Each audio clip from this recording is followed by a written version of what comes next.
മടി പിടിച്ചിരിക്കുകയായിരുന്നു. തലവേദനയും ജലദോഷവും ചെറിയ പനി എനിക്കാണെങ്കിലും മടി ശ്രുതിക്കാണ്. നീ വേറെ ചട്ടിയിരിക്കും വെന്ത് ഉണ്ടാക്കൊന്നുമില്ല. അതാണ് ശ്രുതി മടി പിടിച്ചിരുന്ന ശ്രുതി പറഞ്ഞു നോട്ടെ ഇതൊക്കെ ഉണ്ടാക്കാം.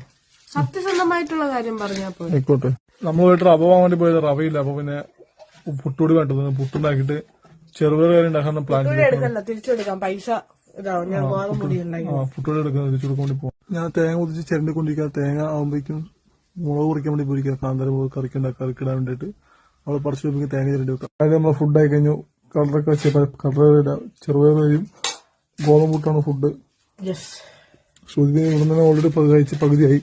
ഞാൻ കഴിക്കാൻ വേണ്ടി പോകുന്നുള്ളൂ. എനിക്ക് ഓർമ്മ വെച്ചിട്ടുണ്ട്. അപ്പം കഴിച്ച് ഞാൻ ഗോതമ്പൂട്ട് ചെറുപയറും ആക്കി അരിപ്പൊടി തിരിച്ചു കൊടുക്കാന്ന് വിചാരിച്ചു. കാരണം പറ്റ് അത്രയും കുറയല്ലോ എന്ന് വിചാരിച്ചിട്ടാണ് ഞാനിത് ഇവിടെ ഇഡലി ചെമ്മിന്റെ അടപ്പിൽ കഴിച്ചുകൊണ്ടിരിക്കുകയാണ്. അങ്ങനെ ഫൈനലി ഗൈസ് ആർജയും കഴിച്ചു തുടങ്ങി.